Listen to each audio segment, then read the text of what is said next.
Hello everyone. Today I am going to explain you lesson 2, Bringing Up Kari. This story is about a baby elephant, and through this story the narrator tells us about the growth, habit and training of the elephant. This story starts with a narrator who was 9 years old. He was given duty to look after 5 months old baby elephant whose name was Kari. जब narrator 9 साल का था उसको 5 महीने का baby elephant दिया गया to take care of him. During the first 2 years, the narrator reached the back of the elephant very easily. You can see here he can when elephant was small, when it was 5 months old, then narrator could reach his back very easily by standing on his tiptoe. He can reach on its back very easily. बहुत easily वो अपने tip to पे खड़े होके, जैसा कि आप picture में देख रहे हैं, वो एलिफेंट के पीठ तक पहुंचता था. Kari lived in a pavilion. Pavilion means shed, जहाँ पे वो कारी रहता था. And it was made up of thick tree stumps. Stumps means खम्बे. वो मोटे मोटे खम्बों से pavilion बना हुआ था. And its roof was made up with leaves and hay. उसका जो रूफ था, पवेलियन का जो रूफ था, वो लीव्स और हे से बना हुआ था. और थिक स्टम्प्स उसमें क्यों लगे थे? ताकि कारी अगर कभी वहाँ पे मूव करे, इधर उधर अपने पवेलियन में इधर उधर घूमे, तो जो कि वो बहुत बड़ा था, हैवी था, तो अगर पतले पतले पोल्स लगे रहेंगे तो कारी के बॉडी से अगर बाय चांस टच हो जाता है, ज़ोर से धक्का लग जाता है, तो अगर पतले पोल होंगे तो वो जल्दी टूट जाएंगे. तो इसीलिए जो पवेलियन बना था कारी का, वो मोटे मोटे खम्भों से बना हुआ था. So in further story we will see that how Kari saved life of a drowning boy. Drowning मतलब एक डूबते हुए बच्चे को कारी ने कैसे बचाया, ये हम आगे स्टोरी में देखेंगे. In second paragraph it is said that Kari ate 40 pounds of twigs in a day and also play with it. वो 40 pounds यानी कि near about 20 kg of twigs यानी कि टहनियाँ, tender branches he was eating in a day and also playing with it. Every day Kari was taken to the river for bath by the narrator. And first of all, when narrator was taking Kari for bath, he used to rub Kari's body with sand. Narrator उसको जब नहलाने के लिए ले जाता था तो उसके body को सैंड से अच्छी तरह से वो पहले रब करता था और 1 घंटे तक रब करता था. एंड आफ्टर दैट कारी would lie down in water for a very long time. और फिर बहुत देरी तक कारी पानी में जाके बैठा रहता था. Then when Kari come out,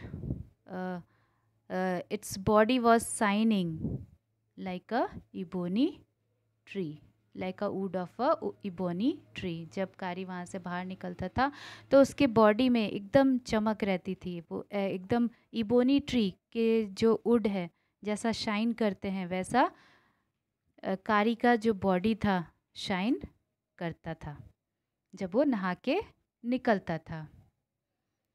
And when author rubbed down water from his back, then Kari would trumpet with pleasure. He was trumpeting happily. जब उसके बॉडी से ऑथर पानी को पोंछते थे, तब कारी एकदम खुश होके ट्रम्पेट करता था। देन क्या होता है कि देन नैरेटर जब नहा लेता था कारी, तो नैरेटर उसका कान पकड़कर जंगल के किनारे ले जाके छोड़ देते थे। एज ऑफ जंगल मीन्स जंगल के किनारे ले जाके छोड़ देते थे। And he himself, means narrator himself, went inside the jungle to collect delicious twigs for his dinner, और खुद जंगल में जाके टहनियाँ काटते थे, जिसको कि कारी डिनर जिससे कि कारी डिनर कर सके। Narrator also gave here information in this first paragraph that elephant won't touch mutilated twigs. Mutilated twigs मतलब कि जो गंदे हो जाते हैं ट्विग्स, या गंदे तरीके से कट जाते हैं जो ट्विग्स, तो उनको वो एलिफेंट नहीं खाता था। So before cutting twigs from different tree, narrator sharpen his ex. तो मतलब जो टहनियाँ काटने से पहले नैरेटर एक्स को, जो लकड़ी काटने वाला जो कुल्हाड़ी होता है, उसको आधे घंटे तक शार्पन करते थे और तब फिर टहनियों को काटने के लिए जाते थे। So narrator say it was very tough job to get twigs for Kari. Narrator बताते हैं कि ये बहुत ही टफ जॉब था, उसके लिए ट्विग्स काटना, टहनियाँ काटना बहुत ही टफ जॉब था। और एक दिन जब वो मार्च के मंथ में, जब नैरेटर ट्विग्स गैदर कर रहे थे, ट्विग्स इकट्ठा कर रहे थे from the banyan tree, he heard Kari's voice which was heard like a baby elephant. तब उनको कारी का वॉइस सुनाई देता है और वो बिल्कुल ऐसा लगता है कि एक बेबी एलिफेंट का वॉइस हो। जबकि कारी तब थोड़ा बड़ा हो गया था, फुल साइज़ में हो गया था। मतलब जैसे जो एनिमल्स हैं वो बहुत जल्दी फुल साइज़ में हो जाते हैं। अगर 3 साल का अगर कोई एलिफेंट है तो वो पूरा फुल साइज़ का दिखता है। तो लेकिन अभी भी जो उसकी आवाज़ है एकदम बेबी एलिफेंट के जैसा है। वो फुल साइज़ में ग्रो हो गया है, लेकिन फिर भी उसका जो आवाज़ है कैसा है, बेबी एलिफेंट के जैसा है। So narrator thought that somebody was hurting Kari. जब वो आवाज़ करता है तो नैरेटर को ऐसा लगता है कि कोई कारी को हर्ट कर रहा है। And then he ran to that place where he had left the elephant, but when he went there what he saw that elephant was not there. जहाँ पे वो एलिफेंट को छोड़ के आए थे वहाँ पे जाते हैं तो क्या देखते हैं कि वहाँ पे एलिफेंट अब नहीं है। Then he started searching and after that he went to the edge of the river. River के किनारे जाते हैं and there he saw his elephant who was and by seeing everything he thought that कि Kari might be drowning. जो मतलब नदी के किनारे जाते हैं और एलिफेंट को देखते हैं कि एलिफेंट नदी के अंदर है, तो उनको ऐसा क्या लगता है कि कारी डूब रहा है। और फिर narrator felt very helpless, he became because he can't save such a big elephant. वो जब देखते हैं कि कारी डूब रहा है, उनको ऐसा लगता है कि कारी डूब रहा है, तो वो बहुत ही हेल्पलेस फील करते हैं, वो बहुत डर जाते हैं, क्योंकि वो इतने बड़े एलिफेंट को नहीं बचा सकते थे डूबने से। लेकिन when he saw his backside which was above water then he was relaxed। जब वो लेकिन थोड़ी देर के बाद देखते हैं कि कारी का जो बैक साइड है, बैक पोर्शन है, वो पानी के ऊपर है। तो फिर वो रिलैक्स हो जाते हैं, उनको लगता है कि वो डूब नहीं रहा। After that when elephant saw narrator it began to trumpet. और जैसे ही एलिफेंट नैरेटर को देखता है वो ट्रम्पेट करना चालू कर देता है। And then elephant came to the shore and pushed the narrator into the water to save the boy. तो कारी क्या कर रहा था कि पानी में एक लड़का डूबा हुआ था, उसको बचाने की कोशिश कर रहा था, लेकिन वो बचा नहीं पा रहा था खुद। और फिर जब कारी देखता है कि नैरेटर वहाँ पे नदी के किनारे है, तो वो जल्दी से नदी के ट्रम्पेट करते हुए, आवाज़ करते हुए नदी के किनारे आता है और फिर नैरेटर को पानी में पुश कर देता है। एंड कारी stood on the bank for help with his trunk stretched out. और फिर वो खुद वहाँ नदी के किनारे खड़ा हो जाता है, अपना ट्रंक फैला के। ऐसा लग रहा था कि वो नैरेटर का वेट कर रहा हो कि नैरेटर उसके ट्रंक को पकड़ के फिर नदी के किनारे इजीली आ जाए और साथ में उस बच्चे को, वो डूबते हुए बच्चे को भी बचा लाए। सो जब कारी पुश करता है नैरेटर को, तो narrator dived into the water and pulled the drowning boy, but he was not a good swimmer, so he failed to come to the शोर।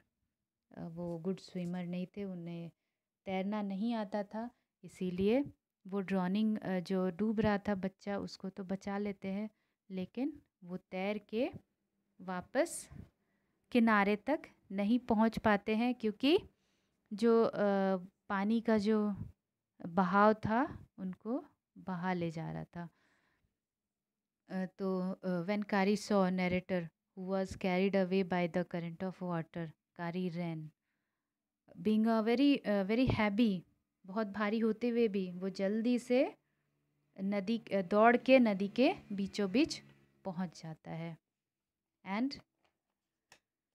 नैरेटर के पास वो पहुंच जाता है, पर नैरेटर उसे पकड़ नहीं पाते। अपना सूंड वो फैलाता है, लेकिन नैरेटर उसे पकड़ नहीं पाते हैं। नैरेटर पकड़ना चाहते हैं, लेकिन उसके सूंड को पकड़ना चाहते हैं, लेकिन उनका हाथ फिसल जाता है और वो पकड़ नहीं पाते हैं। So when narrator found that again he was going inside water, he kicked the river bed with his feet and came upward. And when he came upward, Kari hold narrator's neck with his trunk. You can see in this picture, Kari hold narrator's neck here in the picture and pulled both of them back to the shore. आप लोग picture में देख रहे होंगे कैसे कारी ने इस बॉय को पकड़ा है और फिर इनको खींच के वो किनारे पे ले आते हैं। So in this paragraph it is given that it is said that Kari was mischievous, बहुत naughty था कारी, but understand the thing with training. लेकिन जैसे छोटे बच्चों को हम, अगर कोई छोटा बच्चा कोई गलती करता है और हम उसे उसी वक्त डांटते हैं, तो फिर वो दोबारा उस गलती को नहीं करता है। लेकिन अगर हम उसको नहीं डांटते हैं तो फिर से वो गलती को रिपीट करता है। तो वैसे ही कारी भी वैसा ही था, छोटे बच्चे के जैसा था। वो अगर कोई गलती करता था और उसे डांट दिया जाता था, तो वो फिर दोबारा उस गलती को नहीं करता था। लाइक यहाँ पे एक एग्जाम्पल दिया हुआ है इस पैराग्राफ में। एक एग्जाम्पल है कि one day somebody gave him banana to eat, और उसे बनाना बहुत पसंद आया and he got habit of eating bananas. फिर उसके बाद उसको हैबिट हो जाती है बनाना खाने की। He started taking, we can say that he started stealing banana from the dining room. वो डाइनिंग रूम के प्लेट से बनाना, मतलब उसे इतना हैबिट हो जाता है खाने का बनाना कि वो डाइनिंग रूम के प्लेट से बनाना को चुरा के खाने लगता है। Elders were ignorant and blamed all the servants of the house to have eaten the bananas. Elders को पता नहीं वहाँ पे कि कौन खाता है बनाना, इसीलिए वो अपने नौकरों को मतलब ब्लेम करने लगे कि नौकर ही बनाना खा जा रहे हैं. And also one day narrator was also blamed मतलब बनाना खाने के लिए नरेटर को भी एक दिन ब्लेम किया गया. दूसरे दिन जब कारी प्लेट से बनाना खा गया तो नरेटर को भी ब्लेम किया गया कि तुमने खा लिया बनाना. लेकिन नरेटर तो श्योर था कि उसने बनाना नहीं खाया. So he became very angry because he has not eaten banana. So he was very much angry, very much furious. And when he went to Kari's pavilion, he was very much surprised to see that bananas were smashed and fallen on the ground. जब वो कारी के pavilion में जाता है तो देखता है कि वहाँ पे बनाना चारों तरफ एकदम स्मैश्ड हुआ पड़ा हुआ है. और फिर वो बहुत ज़्यादा सरप्राइज़ हो जाता है क्योंकि Kari use to eat only twigs not bananas. उसको पता था कि कारी सिर्फ ट्विग्स खाता है, बनाना नहीं खाता है.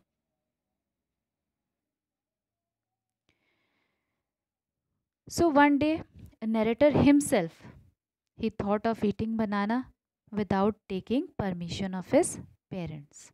बिना अपने पेरेंट्स के पूछे वो सोचते हैं कि जो प्लेट में बनाना रखा हुआ है डाइनिंग टेबल पे वो उसे खा ले. वो सोच ही रहे होते हैं कि he saw a long black thing like snake came and disappear with banana. जैसे वो सोच रहे होते हैं ये बात कि एक बड़ा सा लंबा सा स्नैक जैसा कुछ आता है और बनाना लेके गायब हो जाता है. Writer was very much scared because he never saw snake eating banana. क्योंकि उन्होंने कभी भी स्नैक को बनाना खाते हुए नहीं देखा था. So he was very much scared.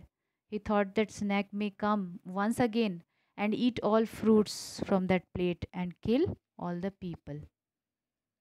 वो सोचते हैं कि शायद वो स्नैक फिर से आए और फ्रूट खा जाए और लोगों को भी मार डाले. So thinking this narrator ran outside the house. ये सब सोचते सोचते मतलब नरेटर बहुत डर गया और फिर घर के बाहर भाग गया, दौड़ता हुआ घर के बाहर चला जाता है. So when narrator went out he saw Kari going towards his pavilion. Narrator was frightened and need company. जब नरेटर बाहर जाता है तो देखता है कि कारी पवेलियन की तरफ अपने घर की तरफ जा रहा है. और तब नरेटर बहुत ही फ्राइटेंड था, बहुत ही डरा हुआ था और उसको किसी की कंपनी की ज़रूरत थी. So he went to Kari's pavilion and there he was surprised to see that Kari was eating banana and many bananas were spread here and there. वो वहाँ जाता है और सरप्राइज हो जाता है ये देख के कि कारी के पवेलियन में पूरा बनाना इधर उधर फैला हुआ है. और फिर कारी एक जगह पे खड़ा है और सारे बनानास को अपने ट्रंक के हेल्प से उठा उठा के खा रहा है. तो नरेटर ये सब देख के बड़ा ही सरप्राइज हो जाता है और नरेटर को पता चल जाता है कि who is the thief. He knows that Kari was a thief. He pulled him by his ear and he took him to his parents. Narrator बहुत खुश होता है और उसको कान पकड़ के कारी के कान पकड़ के कारी का कान पकड़ के अपने पेरेंट्स के पास ले जाता है. And he scolded him also. उसको बहुत डांट पड़ती है एंड उसके बाद वो ये भी बोलता है कि अगर फिर से दोबारा वो ऐसी चोरी करेगा तो फिर वो मार भी खाएगा. After that Kari never stole anything again. फिर उसके बाद से कारी कभी भी कुछ भी नहीं चुराया. Narrator also says that if you scold him, means if you scold Kari for wrong reason, then it will surely take revenge.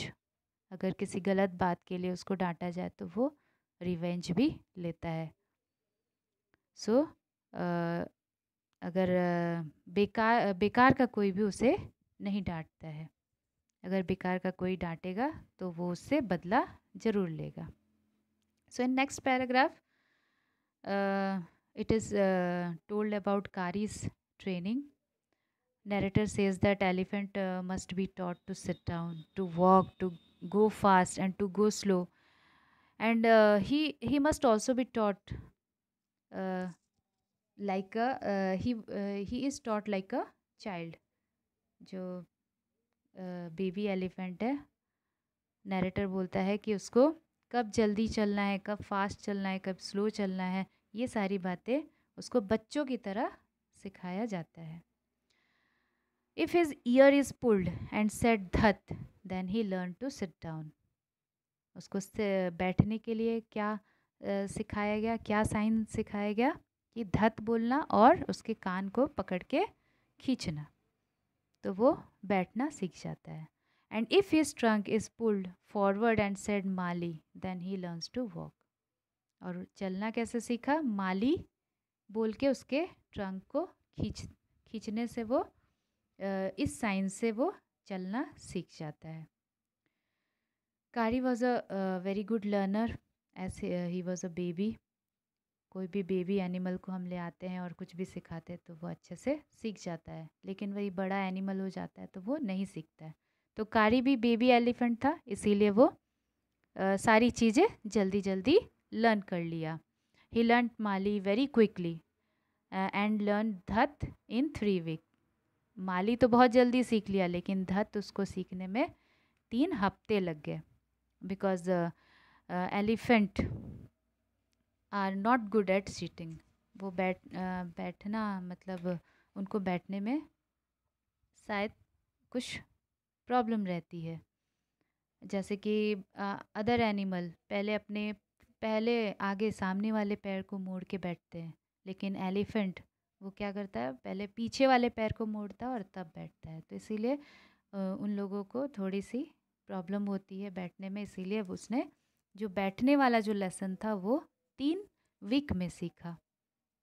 लेकिन उसको बैठने सिखाना बहुत ज़रूरी था, क्योंकि वो बहुत टॉल होते हैं और उसके ऊपर अगर किसी को बैठना है, कारी के ऊपर किसी ह्यूमन बीइंग को बैठना है, तो उसको कारी को पहले बैठना पड़ेगा, नहीं तो वो इतना टॉल है तो लैडर लगा के तो उसके ऊपर चढ़ा जा सकता है, लेकिन कहाँ कहाँ लैडर लेके कोई घूमता रहेगा. After this he was taught master call. जब बैठना सीख गया, धत सीख गया और माली सीख गया, तो उसके बाद उसको मास्टर कॉल सिखाया गया. And Kari took 5 years to learn master call. और कारी को 5 साल लगे मास्टर कॉल सीखने में. और ये मास्टर कॉल क्या होता है, एक बड़ा ही strange hissing and howling sound होता है. ऐसा साउंड होता है जैसे लगता है कि स्नैक और टाइगर एक दूसरे के साथ लड़ाई कर रहे हो. So in order to teach him this sound, what narrator done, he used to make this type of heezing and howling noise in his ear. तो वो कारी के कान में हीजिंग और हाउलिंग साउंड कारी के कान में कंटिन्यू पूरा 5 साल तक किए, तब जाके कारी मास्टर कॉल सीखा. और मास्टर कॉल क्यों सिखाया जाता है, because it is very necessary to teach elephant master call. Because if someone get lost in jungle, अगर कोई खो जाता है जंगल में, then at that time master call is done. उस वक्त मास्टर कॉल किया जाता है. And then elephant scare away all wild animals. सभी वाइल्ड एनिमल को डराते हुए